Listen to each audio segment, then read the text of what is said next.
لا وتتكلم روان قاري قبل نسمع في إن الله وإنا إليه راجعون حياتي أمني جرّا ورين رجافة الجرت وري بيجرت نس وري زرت اللي وري بيهم تجرتان سنيت مو يدن دنيا وري زرت نس فيديو مراتني كرتان مالي سنيت مو يدن دنيا سانيف أنا في فروتا يسيهم داف ربين ججبنا سانيف أكل نومانسي وري كين كجيجا جرالي كسماري جرالي كبيجر نمنو مدينو واني اتهموا دن دنيا فيديو قال لك سي يوني في أتمام فيديو دوتي كجر وجرّ قال لك جرّ درامة جرّ أرجعني نجافة تاني عندي ساني في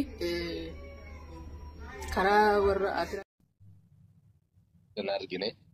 إنارجيني إنتري تيماني جولينا تيما تراني المنامة كان من لم يشكر الناس لا يشكر الله جل نبي ربي عليه الصلاة والسلام برجمان عالم رسول ربي نمني من قلتهم فتين ربي سال إن قلتهم فتو جان نما سيتا إيقوفا في إن قلتهم فتو نما تا إيقوفا في إن قلتهم فتو وفما فيو تا إيسا قلتهم فتو قبط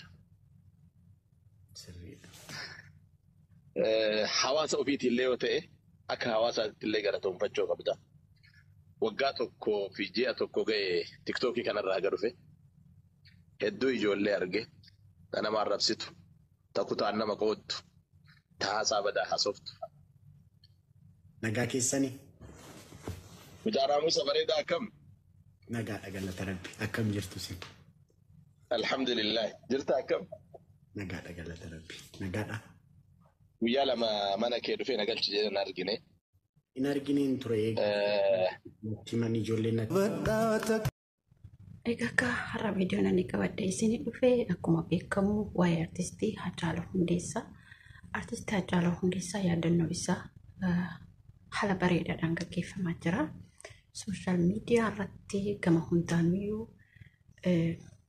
artistii Haacaaluu Hundeessaa nama kabajamaa, nama jaalatamaa, nama uummata Oromootiif kan bakka bu'ee dhugaa dubbachuuf namni Haacaaluuf قدن دبرسين الجرو نمني حاج ألف وهنكو قمنا الجرو سنة الجور بدأ السلام عليكم ورحمة الله وبركاته جرجرتو أكم نجا كيساني فيا كيساني ورتو تفيك بجمتو تماتي channel كنا كنتاتن فيديو كن لايك شير سبسكرايب كوچو هندغتنا أسمان الرمال قبتي دفتي وانت تقبتي دفتي مال ونجلسني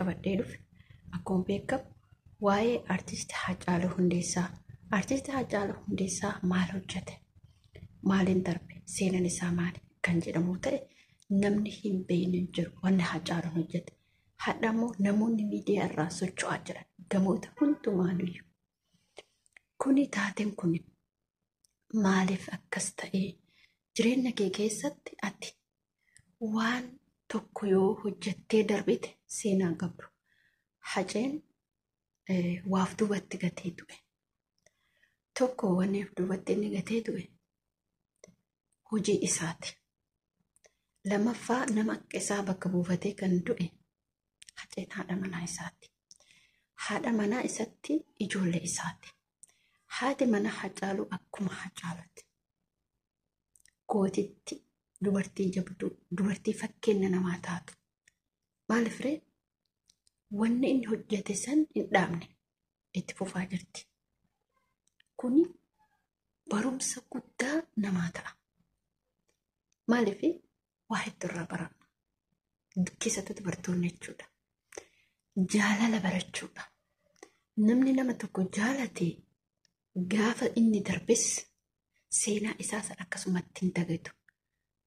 Haati mana Haacaaluu yeroo amata isaa dhaydee hababbeersee isa gooti. Waan nama ajaa'iba. Dubartiin akkanaa jechuun haceen asitti gara haceetitti yoo deebine haceen nama yoomiyyuu hin dagatamne. Haceen hin dagatamu. Akkasuma gootonni Oromoof jecha wareegaman artisti Alii Birraa gootonni Oromoodhaaf jecha nasbeen isaanii darbite. Yoomiyyuu hin dagataman. Namni tokko hojii tokko hojjetu hojii fokkataa baasee hojjetee otoo hin darbine hojii boonsaa hojjetee otoo darbee akkuma Haacaaluu kanatti isa yaadatama. Haacaaluu namni guyyaarraa isa yaadanne hin jiru. Ani akka mataa kootti dhugaa Rabbii dubbachuun ani gaaf inni darbu mudannoo addaa mudannoo hangana jedhamne qaba. Haa ta'u amma dubbachuuf hin jiru. Kanaaf warroonni gama walaloo adda addaatiin gara miidiyaa adda addaatiin gadda isaa yaadannoo isaa waggaa amma kanaatti dhugaa Haacaaluun har'allee keessa keenya jira. Har'as keessa keenya jira. Borus keessa keenya jira.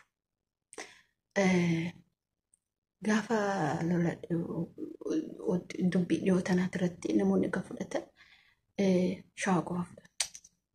Soba. Haacaaluun uummata Oromootiif ka bakka bu'e jechuudha. Haacaaluun uummata Oromoo ka sochoosee ka kakaasee ati musliimaa ati kiristaanaa ati maalii ati jenniin jedha. Haacaaluun nama ofii isaati otoo nyaatiin ofii isaati oduu uffatinitti nasbeen isaa darbite. Uummata Oromootiif jechuudha qofa. Isa qofaa miti haati mana isaa otoo isarraa nafin isa duuba dhaabbatte isa jabeessite itti fufsiiste sadarkaa guddaan erga geette guyyaan akka marattuu kaafa rabbiin sii lallabe waasiti sababa karaa kanaan doota takki namaan doota takka ofiin takki rabbi si keessa malee guyyaatu dhume guyyaa isaa dhume gadheen galaafatte haa ta'u garuu biyyoon itti salphattu jenna. Warroonni karaa adda addaatiin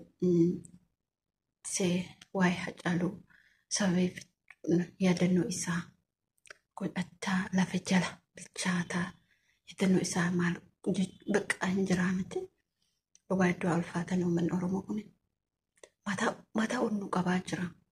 Nuti ofii keenya mataa wal qabee gandummaatti deebinee wal arrabsutti geenye malee uummanni Oromoo warroonni bebbeekoon hayyoonni akkasumas ijoolleen keenya tiktaakaraa walaloo garaagaraatiin yaadannoo artist Haacaaluu Hundeessaa guyyaa haganatti lafa jala jechuudha lafa jala dubbataa turan karaa adda addaatiin beeksisaa karaa yuutuubaraatiin karaa tiktookiitiin karaa feesbuukaatiin karaa tiiviitiin baay'ee tokko kan nama gammachiisudha.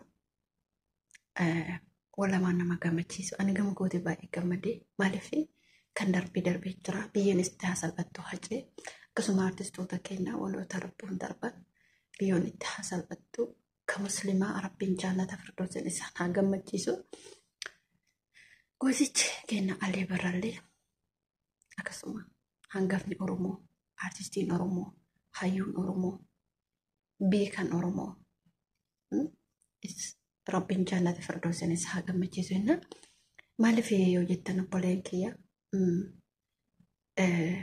gaafa nama gobanaa amrii ta'u biyya jira waan isin ajaa'ibu. Achuma safaruma san qabriin awwaalcha jira. Akka muslimaatti dubartiin takka awwaalchan dhaytu maatiin kun deeminaan jedhan kun hin deeminaan jedhan maqaan illee maaliif dubartiin muslima awwaalchan dhaytu garuu gaafa san dhugaa hunduma san irratti ilaala irratti maaliif gootonni keenya iddoo darbe jechuudha. Biyyeen tun hin fudhatti olmuttattu maaliif qabriin safara san jirti waan isin ajaa'ibu guree ilaalu qarbii tanaa jedhee guyyaa lama safara sanarra guree ilaalu jedhe. Qabrichi qabrii muslimaa Adaamaa keessatti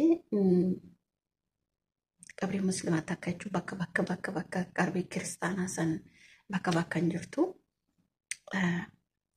Gaafa ture boqotaan inni itti awwaalu baay'ee siqee jechuudha. Kanarratti siqee bakka annaku jedhee sodaadhee wallaahi guyyaa lama gamee ture. Bakka biruma baana jechuudha. Keessas karaan hin jira garuu nuti dubarra baana. Gootota akkanaa kana fudhattee jechuudha. Guddacha namni addatti maulee buluun ima deema. Bultiin obaasedha malee nuti illee karaan keenya kanuma. Bultii yaa Rabbi bultii nu baasi yaa Rabbi kayrii nu dalagachiisi jennee Rabbi keenyatti bu'aa jirra malee wallaahi abadan yani waan nurraa foomiti duuti jechuudha. Garuu immoo tana keessatti waan kayrii qabdu dalagachuun dirqama kenna. Waan boru faayidaa nu qabu waan boru ittiin fuuldura Rabbii kennaa dhaabannu hojjechuun dirqama kenna.